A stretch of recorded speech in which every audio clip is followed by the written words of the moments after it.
When you hear the name Hugo Boss, what do you think of?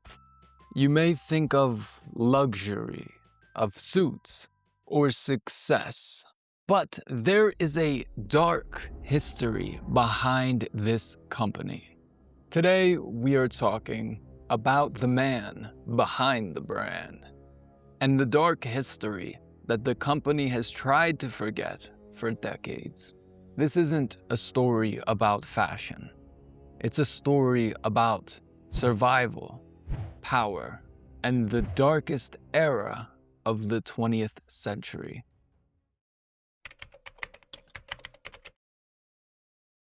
In 1924, a man named Hugo Ferdinand Boss opened a small clothing factory in a town called Metzingen, Germany. At first, he wasn't making luxury suits. Rather, he was making shirts, jackets, and work uniforms. But Germany was in deep economic crisis at that time. People had no money, and therefore, business was bad. In 1931, Hugo Boss was almost bankrupt. He was about to lose everything. So Hugo made a choice that would change his legacy forever. He joined the Nazi Party. He believed in the ideology. He was sick of seeing his country become more and more impoverished as his people lost their jobs and their homes to the banks. So he got involved in the revolution that was on its way.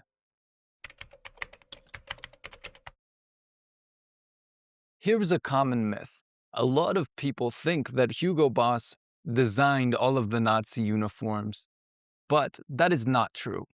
Hugo simply produced the uniforms in his factory, but they were actually designed by others. His factory became the main manufacturer for the brown shirts and eventually the infamous black uniform of the SS.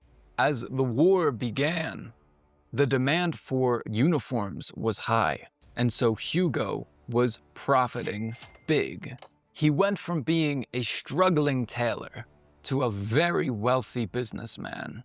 But there was a terrible price. Because of the war, there were not many Germans to work in the factories.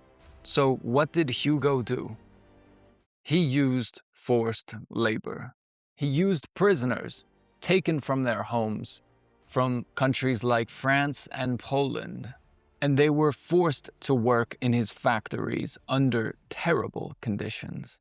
And this is the part of the story that the brand has tried to keep quiet for a long time. And unlike Hugo Boss, I didn't use slave labor to make Lingo Diary, an app that allows us to learn languages through what actually matters to us, our thoughts, experiences, and goals. Check it out in the description and stop studying a language. Start living it. Now let's talk about the aftermath of the war and how it affected Hugo Boss.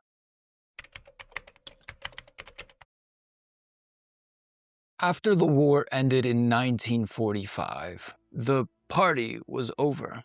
Hugo Boss was labeled a follower of the Nazi regime.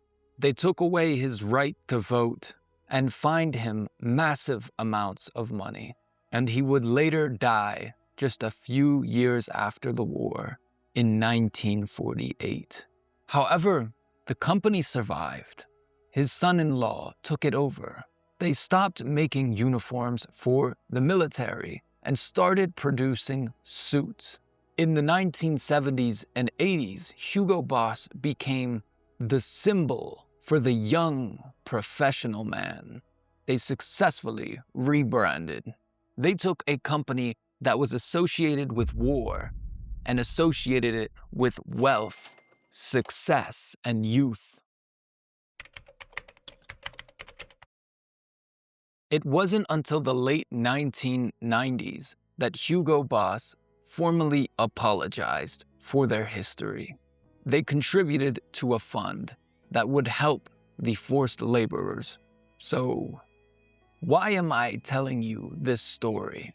Because as language learners, we often watch materials about surface level things, such as vlogs or fictional stories, etc. But when we dive deeper, we learn words of the real world. Words like legacy, accountability, and forced labor. So next time you see a Hugo Boss suit, what will you think of it? Does knowing the bad history of a company change the way you buy? Tell me your thoughts in the comments, and I would love to discuss it with you. If you enjoyed this story, like the video so I know to make more like it, and subscribe so we can hit 10,000 subscribers soon. Thanks for watching, and keep learning. It was a pleasure seeing you. Have a wonderful week. Goodbye.